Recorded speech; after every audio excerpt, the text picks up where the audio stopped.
अपने जो मूलभूत अधिकार हमने गवा दिए थे, खाने पीने के, चलने फिरने के, उन्हें वापस पाने की लड़ाई थी।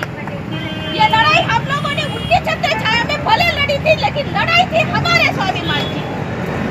इसलिए हमने उस वक्त 500 के 25-28 हजार पेशवाओं को काट डाला और पेशवाई खत्म कर दी। हमने हमारे शिवाजी महाराज के बलिदान को हमने सार्थक किया। हमने संभाजी महाराज की मृत्यु का बदला लिया था।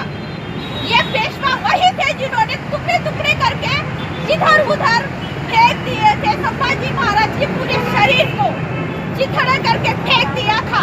पेशवाओं ने सिर्फ अपनी गद्दी संभालने के लिए संभाजी महाराज के साथ छल किया था, कपट किया था।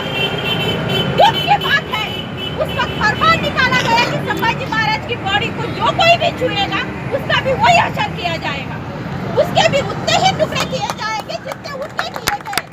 और बदकिस्मती की बात है, उस वक्त कोई भी बहुजन समाज का मराठा कहलाने वाला कोई भी इंसान उस वक्त बाहर नहीं आया, ना किसी ने उस शरीर को जमा किया। बाहर इंसान ने हिम्मत करके, वैसे भी वो मौत जैसी बदतर जिंदगी जी रहे थे, तो उन्हें मौत का क्या डर था। उस इंसान ने सारे महाराजा के टुकड़ों को जमा किया, एक टर्की के हाथ पैर छू के उनसे रिक्वेस्ट की कि इन्हें जोड़ दो, और फिर उस बॉडी को तैयार करके उसने अपने आंगन में जलाया था।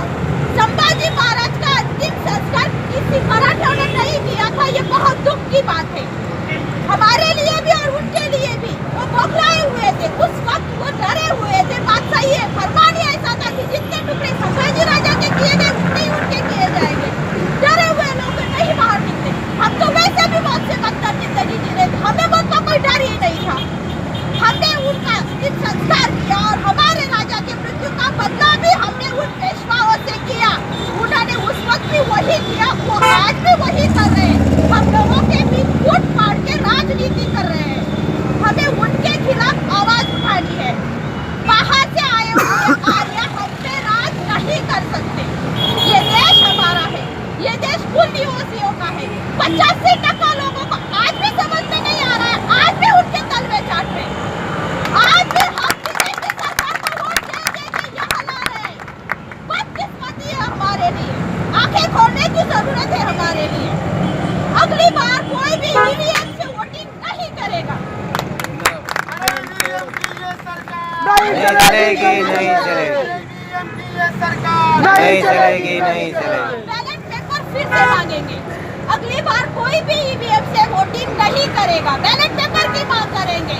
ये सब जो कारस्तान हो रहा है आने वाले इलेक्शन के लिए हो रहा है, फूट जो डाली जा रही है, बात पत्थर ब्राह्मणों ने फेंका, लाठी ब्राह्मणों ने चलाई, वहाँ खड़ी पुलिस तमाशा देख रही थी। लालच है तुम पर, बेशर्म हो तुम पर।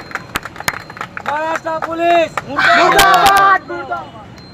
महाराष्ट्र पुलिस बेशरम है। बाजू में फडणवीस हवा कर रहा था, अपन